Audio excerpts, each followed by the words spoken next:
Olá, queridos irmãos, queridas irmãs. Estamos começando aqui o programa Comunhão e Vida. Hoje em Teresópolis, no sítio São José, onde a Cleonice nos recebe aqui na sua casa. Hoje estará conosco no programa com o Dom Gregório e vamos dar sequência ao último programa que falávamos de Jonas. Está começando agora o programa Comunhão e Vida.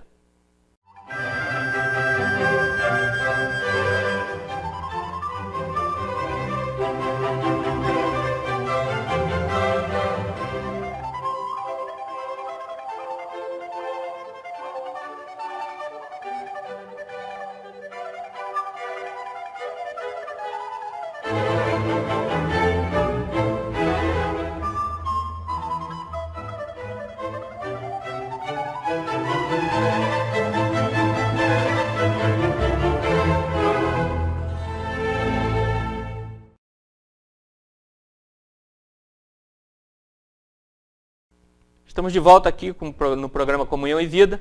Então, Gregório, hoje vamos falar, da sequência aquele primeiro programa que falamos de Jonas, hoje vamos falar da segunda metade do livro de Jonas.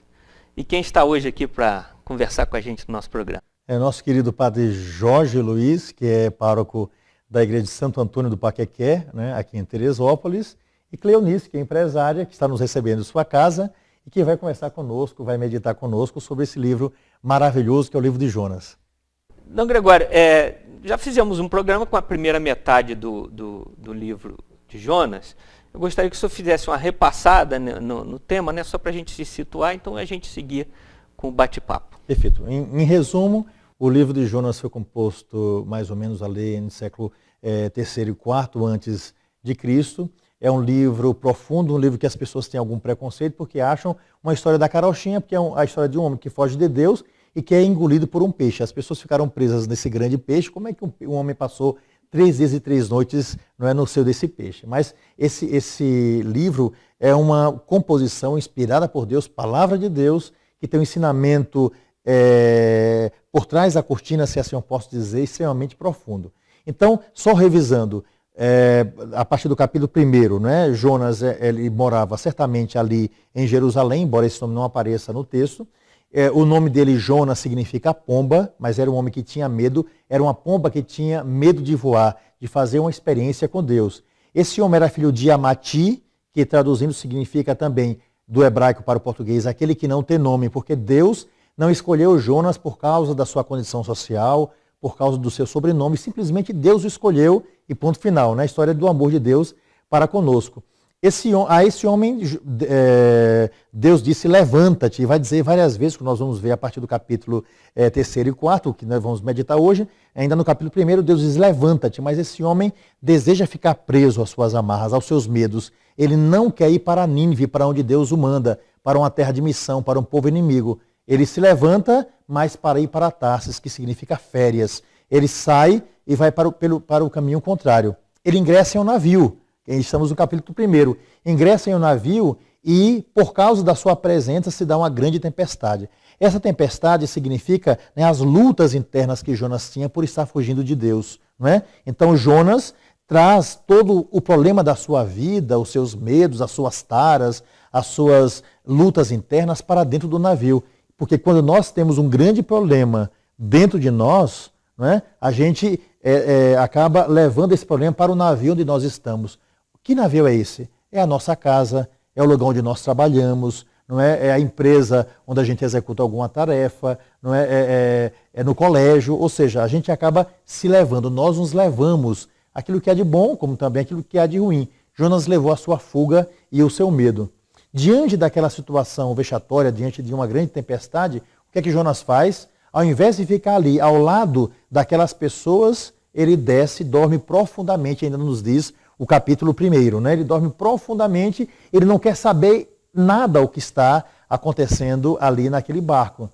Mas o capitão do navio, palavra que significa cabeça, o capitão do navio, responsável por todo o barco, portanto, por aquelas pessoas que ali estão, que na nossa sociedade é o presidente, é o pai ou a mãe de família, é o professor, ou seja, aquele que está pensando no bem de todos. Ele desce e pergunta a Jonas, como é que você pode estar dormindo, meu filho, no meio dessa tempestade? Levanta-te e invoca o teu Deus. E por que ele manda Jonas invocar o Deus de Jonas? Porque o capitão e todos os outros marinheiros eram pagãos. Então todos eles adoravam outros deuses. Só Jonas ali adorava aquele que é o único Senhor, não é, que é Adonai.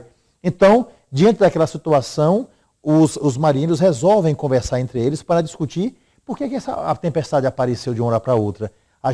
O texto fala de uma tempestade externa, mas a interpretação nós temos que lembrar que está se falando também de uma tempestade interna. Por que o problema veio para dentro de nossa casa? O que aconteceu dentro da nossa empresa, dentro da nossa cidade, dentro do nosso país? Então, a reflexão. E nada melhor do que o diálogo. Eles dialogam com Jonas e perguntam: quem é você? De onde você vem? Qual é a sua família? E Jonas diz: eu sou hebreu. Palavra que significa eu estou de passagem. Para mostrar que na vida da gente tudo é muito rápido. Somos passageiros e temos que cumprir a nossa missão. Então ele revela a identidade. Ele revela o país, ele revela o seu povo. Ele revela o que ele estava fazendo aqui naquele momento. E as pessoas entendendo que agora Jonas não pode mais escapar da verdade, porque ele revelou a verdade, as pessoas vão dizer: o que é que nós devemos fazer com você, que é o culpado disso tudo aqui, dessa grande confusão, para que o mar se acalme em torno de nós. Que é o que acontece, né? Se tem uma pessoa que tem um problema em uma casa, ou numa empresa, ou num país, nós temos que perguntar para ele: o que é que nós devemos fazer para que você pare com essa sua loucura, para que você deixe de prejudicar todo mundo. E Jonas diz, né? Pegue em mim e lance-me no mar, que o mar se acalmará. Ou seja, Jonas está falando desse mar externo, que nós já vimos no outro programa, que significa o inconsciente. Então, ele está falando também desse mar interno, ou seja, lance-me dentro de mim mesmo para que eu enxergue os meus problemas. Lance-me dentro da minha alma, porque eu estou enlouquecido e não consigo entender essa minha loucura. Mas ele tem coragem de pedir esse auxílio. O que é que os marinheiros fazem? Os marinheiros lançam Jonas no mar. O mar cessa a sua fúria, porque agora Jonas já não é mais o problema do ambiente, e esses marinheiros, todos eles eram pagãos, eles se convertem finalmente a Adonai. Jonas, sem saber, não é? Através da verdade, de querer enxergar a verdade e de ingressar, né, no mais profundo da sua vida, o que é que ele faz? Ele muda também a vida dos outros e os outros se convertem. Esse é o capítulo 1. Capítulo 2, não é? Quando eles lançam Jonas, né, na praia, Deus providencia um grande peixe, que não é uma baleia. O texto não fala em baleia, fala num grande peixe. Esse peixe engole Jonas. Jonas permanece dentro do peixe 3 dias e 3 noites. Não é? Aliás, nós vimos que no capítulo 12 do Evangelho de São Mateus, não é? Jesus fala que nenhum sinal será dado senão o sinal de Jonas. Então, por que o sinal de Jonas? Porque como Jonas passou 3 dias e 3 noites, não é, dentro do ventre daquele grande peixe, Jesus passará 3 dias e 3 noites dentro, né, do seio da terra, não é? Então, o que são 3 dias e 3 noites? Então, é uma transformação. 3 vezes 3, 9, uma gestação. Equivale a 9 meses. Ou seja, Jonas vai passar, né, no simbolismo, por uma gestação. E esse peixe, a palavra peixe, não é, traduzindo do aramaico antigo para o português, é a mesma palavra que útero. Então é como se fosse um útero que engole Jonas, não é? E o mar significa o líquido amniótico que envolve a criança. Então ele está ali, dentro do seu inconsciente, meditando sobre a sua vida, meditando sobre os seus medos. E depois de muito meditar, surge em Jonas uma grande oração. Ele faz uma oração extremamente profunda, que nós encontramos no capítulo 2, que é nada mais, nada menos do que um salmo. Jonas reza esse salmo e depois de estar fortalecido com a força de Deus e com a coragem de enfrentar esse mundo interno que ele não conhecia, ele agora vai enfrentar o mundo externo. Porque a gente só consegue enfrentar os problemas externos se a gente está fortalecido pela resolução dos problemas internos. Então, resolvendo essa parte aqui, ele teve a coragem de dar esse grande salto. O grande peixe o coloca na praia, não em Nínive, para onde ele devia ir, porque Deus não facilita a nossa vida, Deus deseja que a gente mostre o nosso talento. Ele fica do lugar onde ele fugiu e agora ele vai fazer um grande percurso. Ele queria, na verdade, ir para Tarsis, que era o lugar das férias. Não, Deus o quer em Nínive. Para Tarsis a gente vai o quê? Né? Vai de barco, que lembra mais ou menos ali um becinho onde a gente fica de um lado para o outro. Para Nínive a gente vai a pé ou a cavalo, tomando poeira. Para Tarsis, o ventinho, a beleza da brisa, porque a gente vai no barco, né? Para Nínive, a poeira, o calor, não é? o sacrifício de andar. Para Tarsis a gente vai encontrar com os amigos, para onde Jonas queria ir, para onde ele estava tentando fugir. Mas agora Deus manda que ele vá a Nínive, que é o lugar inimigo. O que é Nínive para nós? É uma situação, é uma doença, é uma dificuldade. Ou seja, nós precisamos enfrentar Nínive e dizer a Nínive externa o que ela precisa ouvir. Ou seja, precisamos dizer à sociedade onde ela está errando, essa é a Nínive externa, mas também nós temos que dizer a nossa Nínive interna, que é o nosso coração, né, o que é que nós precisamos viver para nos convertermos de verdade àquele que é o Senhor, àquele que é Deus. Assim, termina o capítulo 2º do livro de Jonas, já fazendo uma meditação, e agora nós entraremos no capítulo 3º e no capítulo 4º, porque esse livro tem apenas 4 capítulos.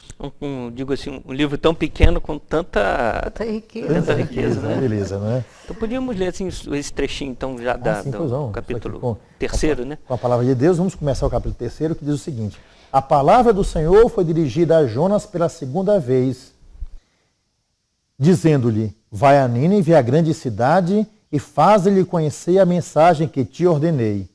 Jonas pôs-se a caminho e foi a Nínive segundo a ordem do Senhor. Nínive era, diante de Deus, uma grande cidade. Eram precisos 3 dias para percorrê-la. Jonas foi pela cidade durante todo um dia pregando: daqui a 40 dias, Nínive será destruída. Os ninivitas creram nessa mensagem de Deus e proclamaram jejum, vestindo-se de sacos, desde o maior até o menor. A notícia chegou ao conhecimento do rei de Nínive. Ele levantou-se do seu trono, tirou o manto, cobriu-se de saco e sentou-se sobre a cinza. Em seguida, foi publicado pela cidade, por ordem do rei e dos príncipes, este decreto: fica proibido aos homens e aos animais, tanto do gado miúdo quanto do gado graúdo, comer o que quer que seja. Assim, eles não pastarão nem beberão nada. Homens e animais se cobrirão de sacos. Todos clamem a Deus em alta voz. Deixe cada um o seu mau caminho e converta-se da violência que é em suas mãos. Quem sabe Deus se arrependerá, acalmará o ardor de sua cólera e deixará de nos dar a ira que ele iria pronunciar sobre nós. Diante de tal atitude, vendo como renunciavam aos seus maus caminhos, Deus arrependeu-se do mal que resolvera fazer-lhes e não exclamou. Li todo o capítulo 3º. Interessante que assim, assim que o Jonas chega lá, que ele fala que Deus vai, daqui a 40 dias vai destruir tudo, as pessoas acreditam, e elas eram inimigas, elas creem na palavra de Deus através de Jonas, assim, né? É interessante, né? O Jonas entra na cidade que é inimiga. A gente pode imaginar Jonas chegando lá em Nínive, a antiga Babilônia, né? Aqueles muros imensos, ele entra. Veja que eram necessários 3 dias. 3 dias, como expliquei no programa anterior, número 3 é o número divino, não é? 3 por quê? Porque é o Pai, o Filho e o Espírito. Então, os 3 dias também eram dias divinos para o povo de Israel.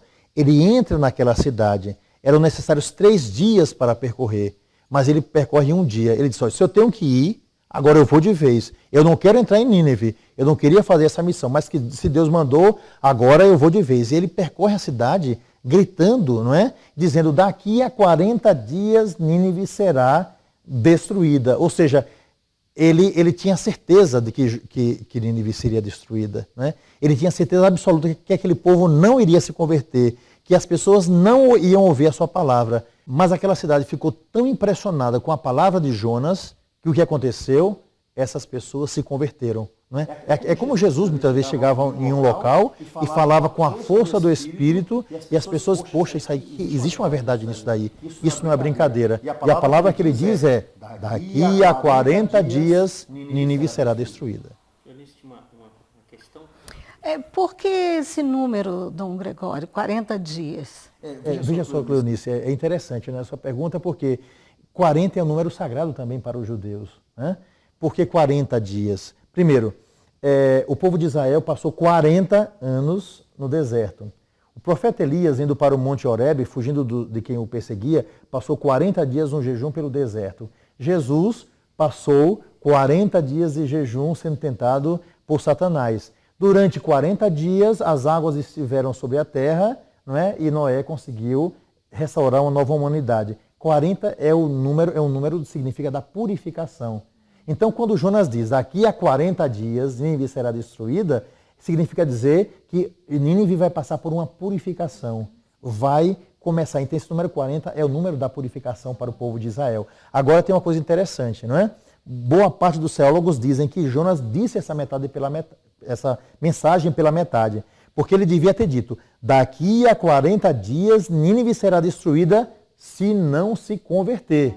Mas ele estava com tanta raiva daquele povo que ele disse, daqui a 40 dias Nínive será destruída, ou seja, ele tinha certeza absoluta de que aquela cidade ia ser destruída e que ela não ia se converter.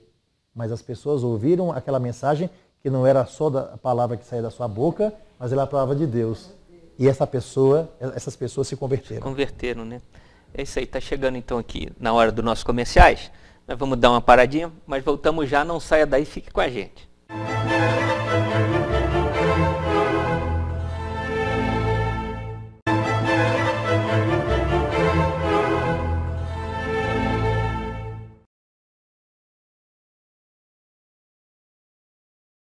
Estamos de volta com o programa Comunhão em Vida aqui em Teresópolis, no sítio São José.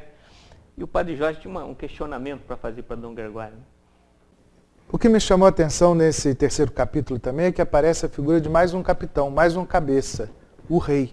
O rei, ouvindo também a mensagem de Deus através do profeta Jonas, ele baixa um decreto que todos no seu reinado teriam que fazer jejuns, de homens a animais. E essa adesão, como que foi, o povo se abriu e realmente conseguiu não ser destruído. Sua pergunta é muito interessante, Padre Jorge, porque a gente devia olhar a palavra de Deus e ao mesmo tempo tomar isso para a nossa sociedade, não é? Vejam só, o rei estava no seu palácio, vivendo a sua vida, né? Como lá no navio você bem disse, né? O capitão se envolveu com a vida do barco, porque ele sabia que se o barco afundasse, ele morreria também, né? A mesma coisa acontece agora em Nínive. O povo está envolvido, o povo se converte, não é? Mas aquele rei não ficou no trono eternamente dizendo, eu não estou, isso é coisa do povo, eu não quero saber disso. Então ele era uma pessoa responsável. Ele vivia a maldade e coordenava essa maldade junto com o povo. Mas na hora que as pessoas se convertem, esse capitão, ele também tem que olhar aquilo que as pessoas estão querendo, né? Se nós trouxéssemos isso para a realidade brasileira, por exemplo, né? Nós temos que aquelas pessoas que estão no poder deviam ouvir os clamores da rua em relação à corrupção, não é? Que as pessoas não aguentam mais, né? Aqui se fala muito no Brasil, e é verdade, né? Nossa sociedade é uma sociedade laica, certo, ok. Mas as pessoas são laicas no Brasil, não é? 90% da população brasileira é de pessoas que professam a fé. Pode não ser só católicas, ou pode não ser apenas cristãos, mas se nós somarmos todas as religiões que nós temos no Brasil, 90%. E por que todo mundo está querendo destruir religião no Brasil? Então, lá em cima eles deviam ouvir o clamor do povo, não é? Mas a tirania muitas vezes não ouve o que as pessoas estão pedindo. Esse rei foi um homem sábio. Ele disse, olha, eu vivia a maldade que o povo vivia, mas esse povo agora está se convertendo. Eu também tenho que mudar de atitude. Então é um homem que não disse para os outros, eu não sabia, como a gente já ouviu, inclusive aqui no Brasil, né? Eu não sabia o que estava acontecendo. Sabia sim, porque você tem que conhecer o que está em sua casa. Imagina uma mãe que não conhece o que está acontecendo na sua casa, né? Como o rei Herodes não sabia do nascimento do menino Deus. Exatamente. Os reis magos sabiam exatamente. O sinal da estrela e o Herodes exatamente. Não sabia. Porque a maldade o cegou. Né? Ele não queria participar da vida do seu povo. Esse rei queria. E veja, Padre Jorge, que coisa interessante, né?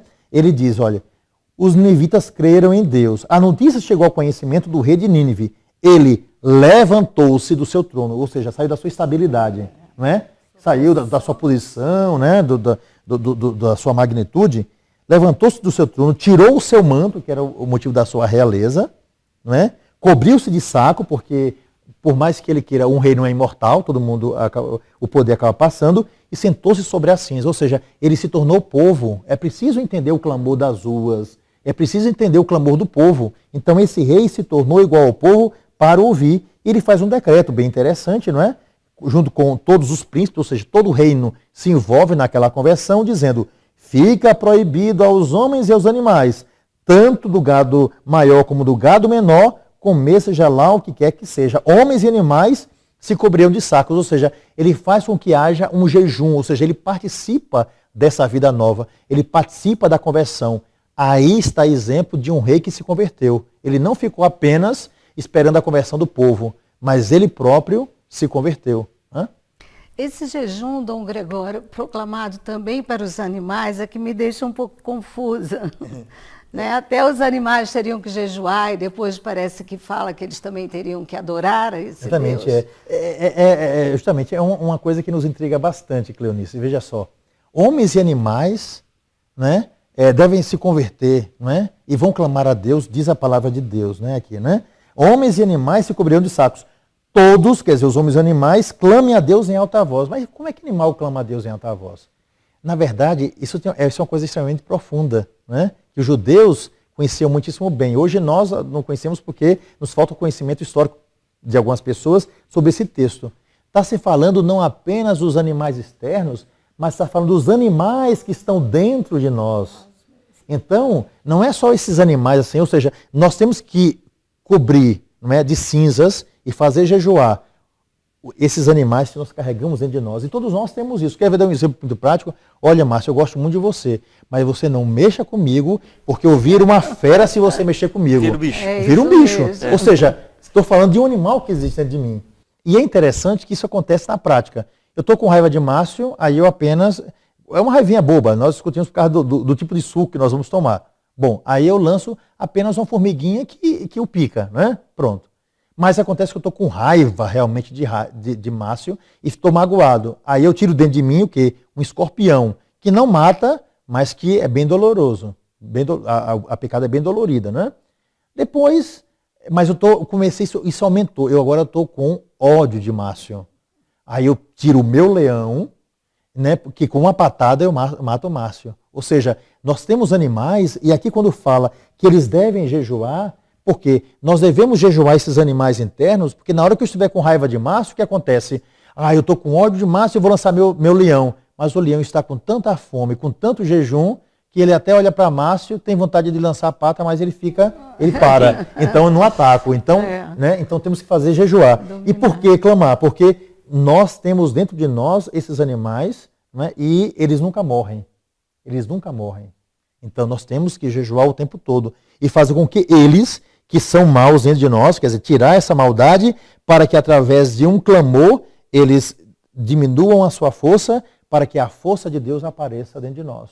Porque o pecado sempre pode vir à tona. Então são esses animais que o livro fala aqui para nós.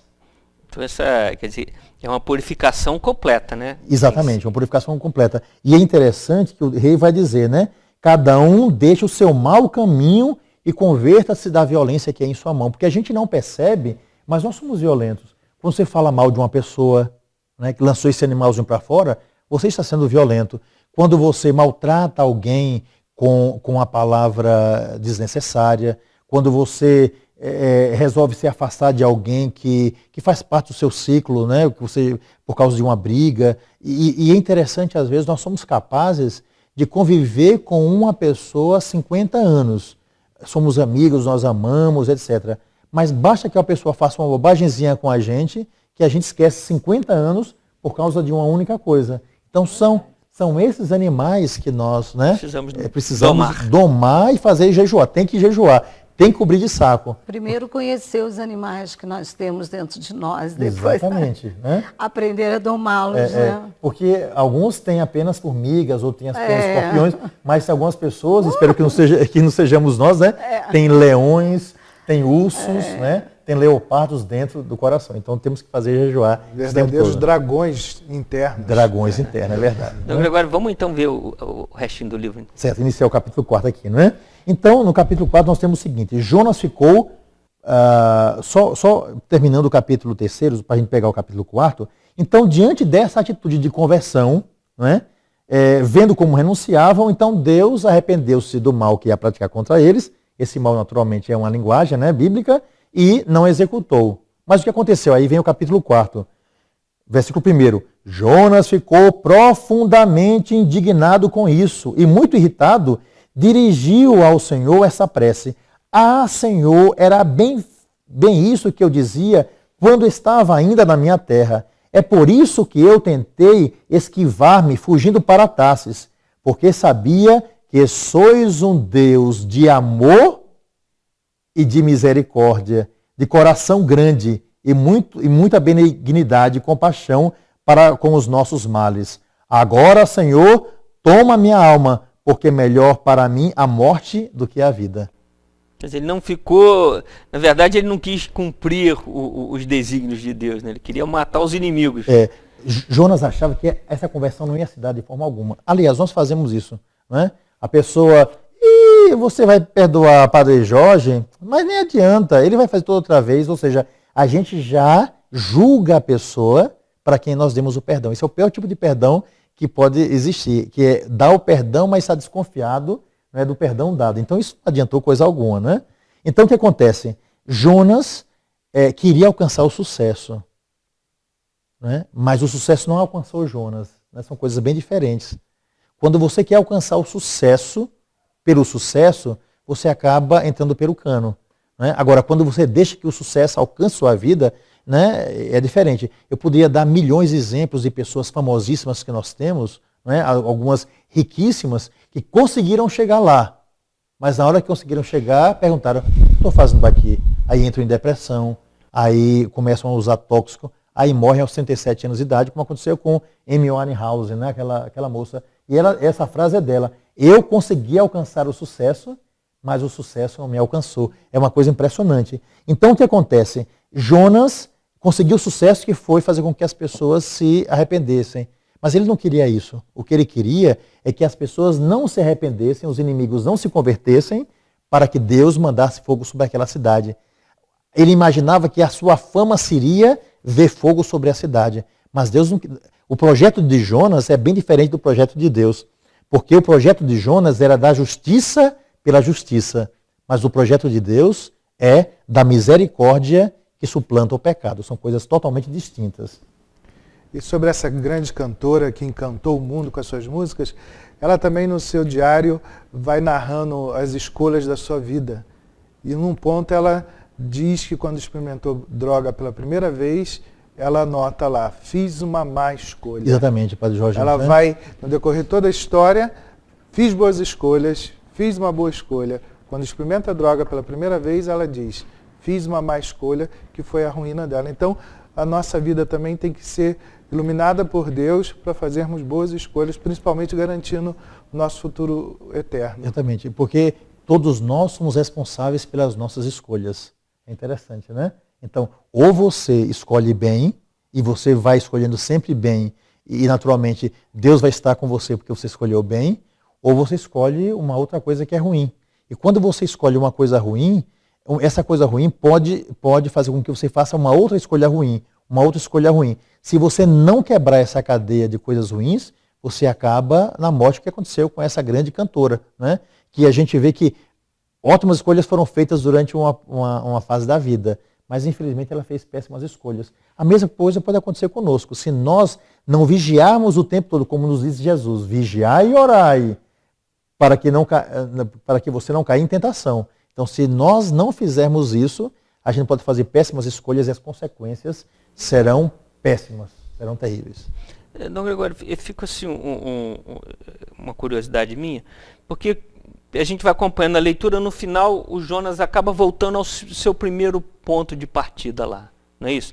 O seu comportamento, ele passa por todas aquelas tribulações e tal, reflete, não sei o que, acaba cumprindo a vontade de Deus, mas com o resultado ele acaba voltando para o ponto inicial. Gostaria que o senhor comentasse isso, mas no próximo bloco nós vamos dar uma paradinha para os comerciais. Voltamos já, fique com a gente.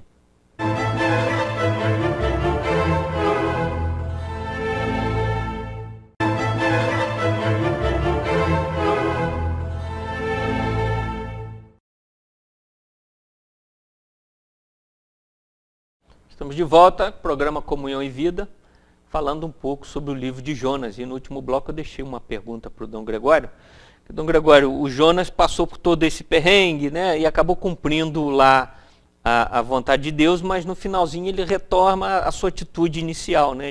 De rejeitar os desígnios do Pai, né? É interessante, às vezes eu fico assim impressionado com essa atitude de Jonas, mas a atitude de todos nós, né? Quem imagina, não, eu ouço muito alguém dizer, já me converti, não é? Agora aceitei Jesus, né? Quantas pessoas dizem isso, né?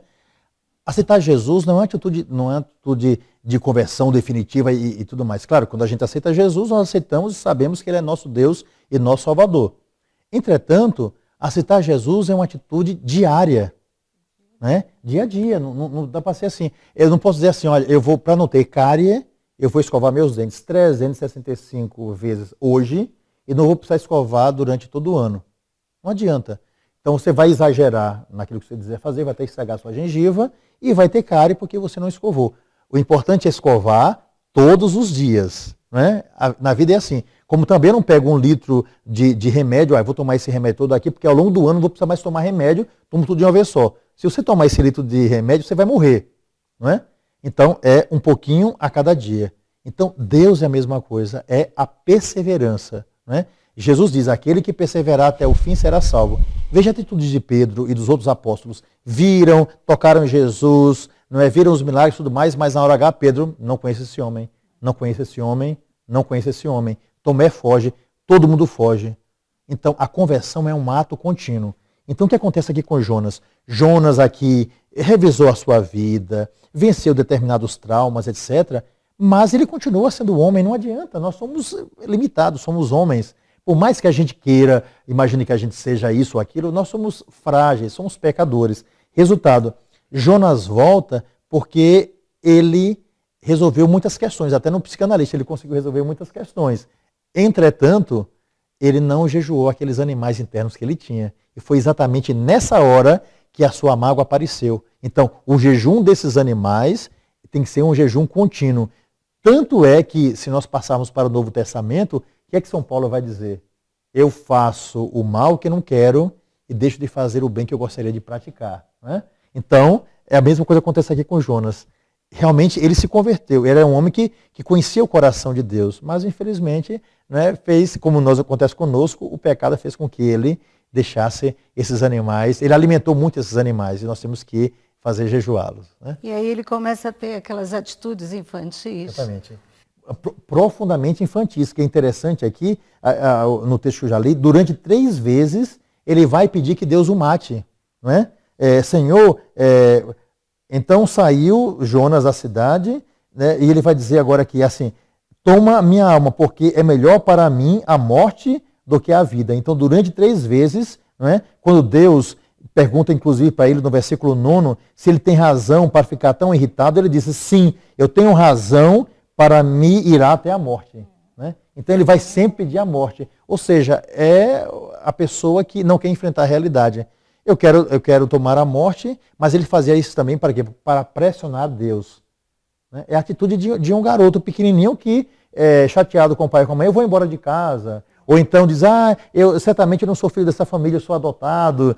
Ou então diz, estão todos contra mim, quando eu morrer vocês vão ver o que vai acontecer. Não é? Ou então é uma mãe que diz, vocês fazem isso, não dão valor ao meu alimento, ao meu trabalho, quando eu morrer é que vocês vão sentir saudade de mim. Não é? Então isso é próprio do infantil, né, desse homem. Isso aí Por que 3 vezes também? É tudo 3 vezes, né? Exatamente, porque é um número divino. Jonas está sempre repetindo as mesmas coisas. Aliás, aqui aparecem muitos números, não é? 3 vezes 3, 9, aparece isso aqui. Né? Jonas passa 3 dias e 3 noites, não é? 3 dias para percorrer a cidade, mas ele percorre 1 dia. Os números são fundamentais na história de Israel, né? Isso se chama gematria. O número 1 é o número de Deus, porque Deus é 1. O número 2 é o número do divino com o humano. 1 mais 1, 2. O número 3 é Pai, Filho e Espírito. O número 4 é o número humano, é o número do homem, porque é norte, sul, leste, oeste, onde o homem vive. 4, que é o número humano, mais o 3, 4 mais 3, o humano se une com o divino, dá 7, que é o número da perfeição, quando o homem se une para Deus, com Deus, né? Agora, 4 vezes 3, 12, o número das tribos de Israel. Então, 12. Né? Dos apóstolos. Justamente, dos apóstolos também. Não é? Agora, tem 7. Se você tira 1, tirar da perfeição, que é 7. 1, ficam 6, é o número da imperfeição. Daí 6, o número da imperfeição. Não é? O número 10 também, o número 40 é o número da conversão. Não é? O número 8 é o número da salvação, porque 8 pessoas foram salvas na Arca de Noé. Não é? O número 1260 é o número da perseguição, que é igual a 42 semanas, que é igual a... Olha, eu estou tentando aqui puxar da minha memória, são muitos números, mas é uma maravilha, não é? Ai, a gente vê como os números são bem interessantes. Então, aqui nada é por acaso. Tanto que vai falar no finalzinho, quando Deus, né, vou ler já esse texto aqui, quando disse 120 mil equivale a 12, se eu não me engano, elevado a 10. 120 mil, né? Que é o número 12, o número das tribos de Israel vezes 10, ou seja, todo o universo se converterá a Deus. Então vamos ler. Vamos ler o texto aqui, né? Então saiu Jonas, então, depois de ter brigado lá com Deus, porque as pessoas se converteram, diz o seguinte: então saiu Jonas da cidade e fixou-se ao oriente da mesma cidade. Fez uma cabana para si e lá permaneceu à sombra, esperando para ver o que aconteceria à cidade. O Senhor Deus fez crescer um pé de mamona que se levantou acima de Jonas para fazer sombra à sua cabeça e curá-lo do seu mau humor. Jonas alegrou-se grandemente por causa da mamoneira. Mas, no dia seguinte, ao romper da manhã, mandou Deus um verme que roeu a raiz da mamona e essa secou. Quando o sol se levantou, Deus fez soprar um vento ardente do oriente e o sol desdejou seus raios sobre a cabeça de Jonas, de forma que o profeta desfalecido desejou a morte, dizendo: prefiro a morte do que viver. O Senhor disse a Jonas: julgas que faze bem em tirar-te por causa de uma planta? Jonas respondeu: sim, tenho razão de me irar até a morte. Tiveste compaixão, rapaz, de uma mamoneira, replicou o Senhor, pela qual nada fizeste, que não fizeste crescer, que nasceu numa noite e numa noite morreu. E eu, então, não devia ter compaixão da grande cidade de Nínive, onde moram 120 mil seres humanos, que não sabem distinguir entre a sua direita e a sua esquerda, e a incontável multidão de animais? É a pergunta que Deus faz. Veja coisa interessante que aqui no início do capítulo 4, que é a resposta para a fuga de Jonas, que nós não falamos sobre isso. Qual o motivo que fez com que Jonas fugisse para Tarsis? Ele diz: porque tu és um Deus de amor e de ternura, de piedade e de ternura. Por que piedade e ternura? Jonas fala essas duas palavras. Porque a ternura é a característica feminina no Antigo Testamento. E a piedade, que se curvar para o outro, é a atitude masculina. Então, naquele momento, Jonas mostra como Deus tem atitudes masculinas e femininas. Como Deus é pai e mãe, como Deus é família total que nos acolhe. Isso é muito bonito. E é interessante que ele diz: eu fugi porque eu sei que tu és um Deus de piedade e de ternura, de coração grande e de compaixão. Ou seja, Jonas queria o amor para si, mas não queria doar esse amor para os outros. Jonas queria Deus e seu amor para si, mas não queria esse amor para os outros. Muito menos para os inimigos. Para os inimigos. E é interessante, ele foge de Deus porque Deus é um Deus de amor e de ternura. Às vezes nós fugimos de Deus, a gente não compreende porque Deus é amor e misericórdia. A gente quer o pecado, e Deus é amor e ternura que acolhe sempre e que sempre está esperando que o filho pródigo volte a casa. E o ódio dele com relação aos inimigos era tão grande que ele foge de Deus para que a coisa da inveja, talvez, para que o outro não receba. Exatamente. Não é? Eu digo sempre, olha, tem, sobre o querer humano, quem diz isso é Schopenhauer, né? Ciúme é querer o que já se tem. Cobiça é querer o que não se tem. E inveja é querer que o outro não tenha. Então Jonas não queria que aquele povo tivesse Adonai, tivesse Deus no seu coração. Isso é terrível. Né? E ao mesmo tempo ele tinha um ciúme, porque Deus, o Deus que ele amava, agora ia ser também o Deus do povo inimigo. É interessante esse comportamento de Jonas. E é incrível como Jonas assume uma atitude infantil, porque ele sai da cidade, se senta sobre uma cabana, não é? Para ver o que acontecia à cidade. É o menino pequeno que se encosta na parede e fica lá resmungando, chateado, esperando que a mãe mude de atitude por causa da sua pirraça. O que é que uma mãe geralmente faz? Nem liga, nem olha, deixa deixa lá, depois que quando as pernas ficarem cansadas e a fome bater, ele logo sai dali, não é? Então é não abrir mão. Deus não ingressa na pirraça de Jonas, né? Porque não existe coisa pior do que uma pessoa pirracenta.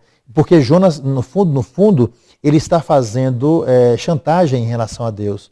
E Deus não aceita a chantagem, como nós nunca devemos aceitar uma chantagem, seja lá de quem for, porque o chantagista é um covarde. Nesse momento, Jonas assume uma atitude covarde diante de Deus, pressionando para que Deus destrua o povo de Israel. Como é que pode, não é? Dom Gregório, e por que a mamona? Porque Deus poderia ter mandado crescer uma árvore grande que daria muito mais sombra. Exatamente. Por que a mamona? É porque a palavra mamona vem de mamon, que significa fortuna, dinheiro. Mamona, né? Mamon é o deus, né, dos cananeus, mas a palavra mamona, mamon, que vem do grego, significa dinheiro, né? Então Deus fez nascer a fortuna sobre Jonas. E Jonas imaginava que ia viver na fortuna o tempo todo. Mas mesmo que tem fortuna, tem dificuldades. Então o que acontece? Ele diz, não, agora estou aqui, vou viver eternamente nessa tranquilidade, porque o sol estava muito quente, então eu vou viver tranquilamente aqui, não é, nessa riqueza, nessa fortuna. Mas aquilo que facilmente vem para uma pessoa, facilmente vai embora, né? Então ele ganhou uma loteria, um prêmio de loteria é uma sorte muito grande, mas se você tomar cuidado, o dinheiro vai todo embora. Então foi lá um germe e picou, não é, a raiz daquela árvore e a raiz morreu. Então, ou seja, o que vem muito fácil vai embora. Agora, quando você faz isso com luta, então você dá significado ao trabalho, né? É isso aí, Dom Gregório, chegamos aqui no finalzinho do nosso programa. Queria agradecer a Cleonice aqui por nos receber na sua casa, Cleonice. Prazer. Fizemos aqui uns bons programas, não foi? Verdade, foi muito bom. A casa muito agradável, muito obrigado. Agradecer também ao Padre Jorge por participar aqui com a gente. Perfeito, uma alegria sempre. Programa. E Dom Gregório, a palavra está contigo e tem aí também a historinha, né? Que isso. sempre, né? Mas se você me permite, Márcio, eu vou só fazer a última conclusão. Capítulo 4, interessante, não é? Capítulo 4 terminou, mas história. O que aconteceu? Jonas foi para lá e se converteu? Jonas mudou de opinião? O que está faltando aqui? O fim. Que fim? Está faltando o quê? O capítulo 5, que não foi escrito. Então os antigos teólogos, né, e mesmo o povo de Israel sempre diz isso. Do livro de Jonas, nós temos que escrever o 5º capítulo, que é a nossa decisão final, que é, como cristão, pelo menos hoje nós olhamos, que é ir para a cidade e se alegrar pela conversão daqueles que aceitaram Deus. Então, cada um de nós, então eu digo para você, escreva o capítulo 5º na sua vida do livro de Jonas, né? Escreva pelas suas atitudes o capítulo 5º, porque nada melhor do que abraçar a palavra de Deus e continuar escrevendo em nossa vida essa palavra que transforma o nosso coração. E agora, se você me permite, eu vou contar uma historinha para você, né, que fala sobre a atitude de Jonas e o que essa atitude pode acontecer em nossa vida. Afinal de contas, Jonas odiava os ninivitas. A história é o seguinte: um menino chegou em casa, de 8 anos de idade, chegou em casa e disse para o pai: papai, eu estou morrendo de raiva de meu colega Rafa. No futebol ele me deu um chute e eu estou torcendo que ele um dia caia na rua e o pneu de um caminhão passe em cima da cabeça dele. Quando o garoto disse isso, o pai disse: eu estou criando um monstro dentro de minha casa, como é que ele deseja isso para o colega?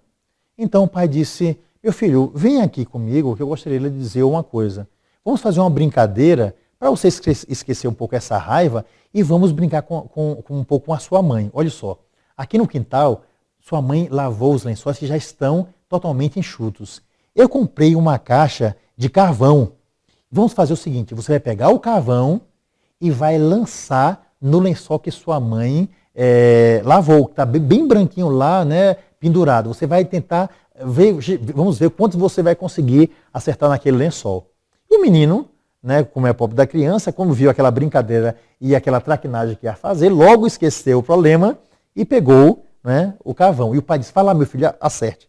O menino pegou primeiro o carvão, lançou, mas conseguiu apenas passar de raspãozinho ali naquele lençol. Pegou o segundo, pegou o terceiro e assim foi lançando. Esse movimento, como o sol estava forte, fez com que o menino suasse. O resultado, ele lançava o carvão e passava a mão para tirar um pouco, não é, do suor do rosto. Lançava, né, e limpava na camisa. Resultado, depois de algum tempo, não é, ele estava totalmente sujo, né, por causa do carvão. O pai, depois que o menino terminou toda a lata de carvão, perguntou: meu filho, quantos carvões você conseguiu acertar naquele pano branco que está ali na frente que a sua mãe colocou ali, né, pendurado? Ele disse: papai, eu acho que no máximo eu consegui acertar uns 10. É, porque eu vejo que você sujou muito pouco o lençol, né, pela distância. Agora, olhe para você. Quando o menino olhou para ele mesmo, ele viu que ele estava todo sujo. E o pai falou: meu filho, assim é o sujo ódio. Quando nós odiamos alguém, nós até podemos lançar algumas pedras contra essa outra pessoa, mas nós não vamos conseguir atingir muitas pedras, porque essa pessoa vai se proteger. Entretanto, quando a gente faz isso, a gente fica profundamente sujo pelo sujo ódio, que não mata o inimigo, mas mata a cada um de nós. Então, inimigo não é aquela pessoa que nos odeia. Inimigo é aquela pessoa a quem nós odiamos. Né? Que esse livro de Jonas tão bonito nos ensine a fazer jejum de todos os animais, para que, como Deus, tenhamos em nossa vida apenas uma atitude: a do amor, a da misericórdia, a da paz e a da justiça, que faz com que nós vivamos perfeitamente com as pessoas com quem nós convivemos. E aceite agora, meu irmão e minha irmã, a bênção que nós damos sobre você e sobre a sua casa.